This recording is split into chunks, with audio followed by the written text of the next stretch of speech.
Ronnie O'Sullivan arrived at the 2026 China Open with something to prove.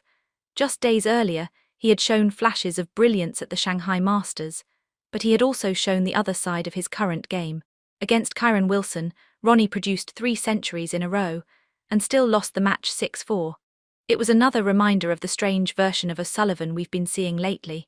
At his best, he can still look completely untouchable, but maintaining that level throughout an entire match has become much harder. So when Ronnie walked out for his opening China Open match against Jackson Page, the question wasn't simply whether he could beat the Welshman. It was which version of Ronnie O'Sullivan would appear, and for the first 2 frames, the answer didn't look particularly encouraging. Jackson Page started the match with confidence, and that was exactly what he needed. Because against Ronnie O'Sullivan, the worst possible thing you can do is give him an easy start. Page didn't do that. He took the opening frame, then he took the second. Suddenly, the 7-time world champion was staring at a 2-0 deficit. For a player as experienced as Ronnie, 2 frames might not sound like much, but the problem was how those frames had been lost. Ronnie looked rusty. His timing wasn't quite there, the scoring wasn't flowing, and Jackson Page had every reason to believe that something special might be possible. The Welshman wasn't simply surviving, he had actually put Ronnie under pressure. And for a few minutes the match looked like it could become another uncomfortable afternoon for O'Sullivan. But this is where the match changed, because Ronnie didn't panic. He didn't suddenly start forcing spectacular shots. He didn't try to win the entire match in one visit. Instead, he simply became sharper. And once the first few mistakes disappeared from his game, the difference in scoring ability became obvious. Ronnie began finding his rhythm. The long pots started going in. The cue ball began travelling exactly where he wanted it to, and most importantly, he started turning opportunities into points. Page suddenly found himself facing a completely different player. The player who had started the match slowly was disappearing. And the Ronnie O'Sullivan who had been waiting underneath finally arrived.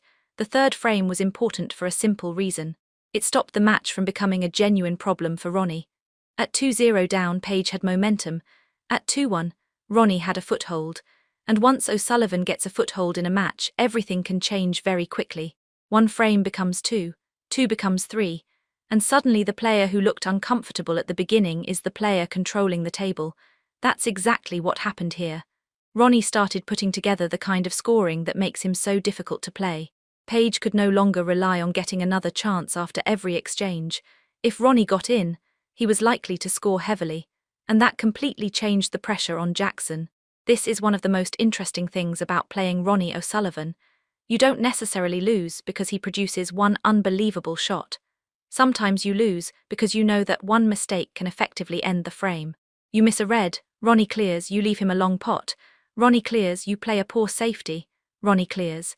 And suddenly, instead of having a chance to win the frame, you're sitting in your chair watching the balls disappear. That pressure starts affecting your own decisions. You begin taking on shots you might normally refuse. You start trying to create chances before they really exist, and that's when the match can start slipping away. By now, Ronnie was no longer just winning frames, he was taking control of the match, and the statistics backed up what people were seeing. O'Sullivan produced a century break and several more breaks above 50 during the 6-frame winning streak. He was no longer simply surviving the match, he was outscoring Page, and that distinction is important. Because there was a period at the beginning when Jackson Page looked like the player dictating the match. But once Ronnie found his rhythm, that completely disappeared. For Page, the challenge became much more difficult. He now needed to stop Ronnie from scoring. But how do you do that against a player who can attack from almost anywhere on the table? The obvious answer is safety. Make the frames difficult. Keep the reds tied up. Force Ronnie to play long tactical exchanges. But that comes with its own problem. Ronnie is one of the best safety players in the history of the sport when he actually decides to play that way. So Page had to choose between 2 difficult options: give Ronnie a chance or take more risks himself. And as the match progressed, those risks became increasingly expensive. Then came another important moment: the 7th frame. By this point, Ronnie had already turned a 0-2 deficit into a lead, but this frame could have changed the story.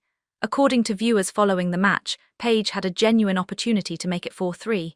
Instead, Ronnie escaped, and he didn't just escape, he won the frame. Suddenly the score was 5-2. That was a huge psychological moment, because 4-3 would have meant a match. 5-2 meant Ronnie was now 1 frame away from victory.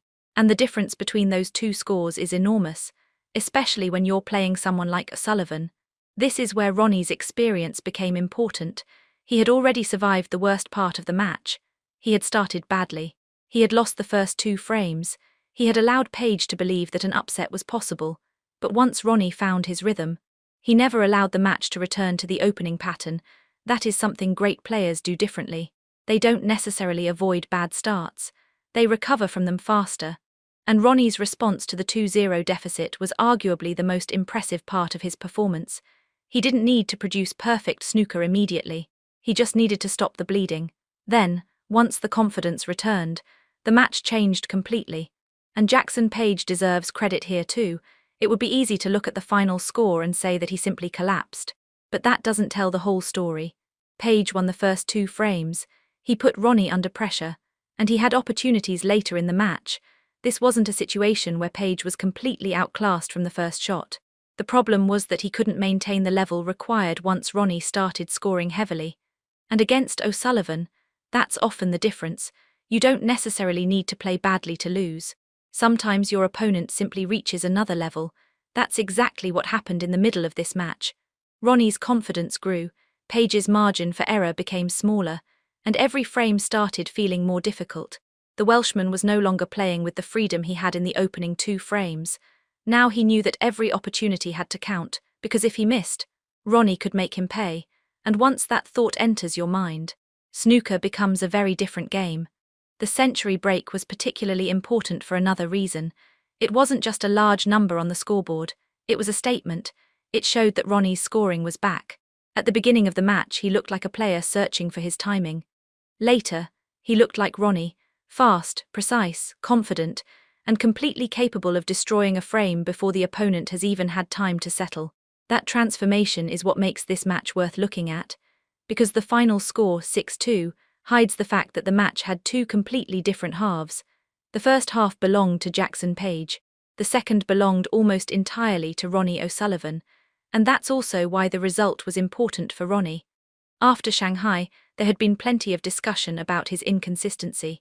Stephen Hendry had even described his recent form as going from the sublime to the ridiculous, and there was some truth behind that criticism.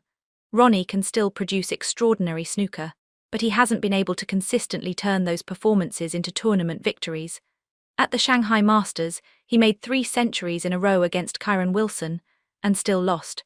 So China Open was another opportunity to see whether Ronnie could turn brilliance into something more stable. And against Jackson Page, he did, not perfectly, he started badly, but when the match demanded a response, he gave one. There is also something important about the way Ronnie finished the match. He didn't simply scrape over the line. He didn't spend the final frames desperately defending a lead.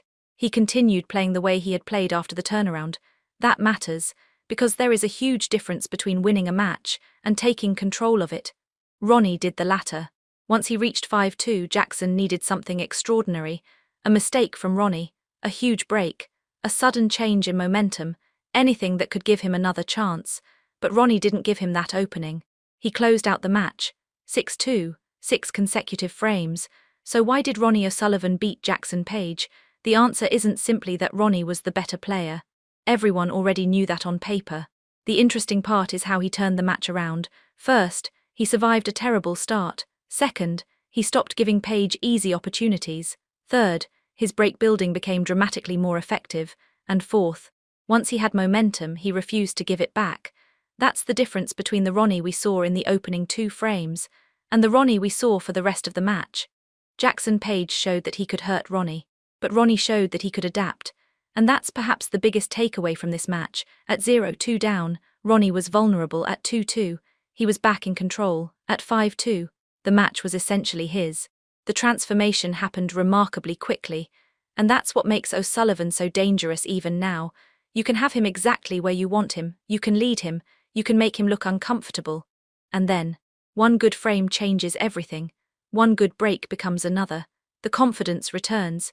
And suddenly you're not playing against the player who started the match, you're playing against Ronnie O'Sullivan. For Jackson Page, this was a frustrating defeat. He had the perfect start. He had the opportunity to build a real upset, but he couldn't maintain that pressure once Ronnie found his game. For Ronnie, the result was much more encouraging. Not because he played perfect snooker. He didn't, but because he showed something that had been missing in some of his recent matches: consistency after a setback. He lost the opening 2 frames, and then won 6 in a row. He didn't let a bad start dictate the rest of the match, and he produced the scoring when it mattered. That is ultimately why Ronnie O'Sullivan won this match, not because Jackson Page was poor, not because Ronnie played perfect snooker from the first frame, but because once O'Sullivan found his rhythm, Jackson Page couldn't stop him. The match started with an upset looking possible. It ended with Ronnie winning 6 consecutive frames, and perhaps that is the most important sign for O'Sullivan going forward. The question isn't whether Ronnie can still produce world-class snooker. We already know the answer. He can. The real question is whether he can keep that level long enough to win the biggest matches. Against Jackson Page, for 6 straight frames, he did exactly that. Ronnie O'Sullivan 6-2 Jackson Page, a difficult start, a complete turnaround, and a reminder that when Ronnie finds his rhythm, even a match that begins badly can become very difficult to stop.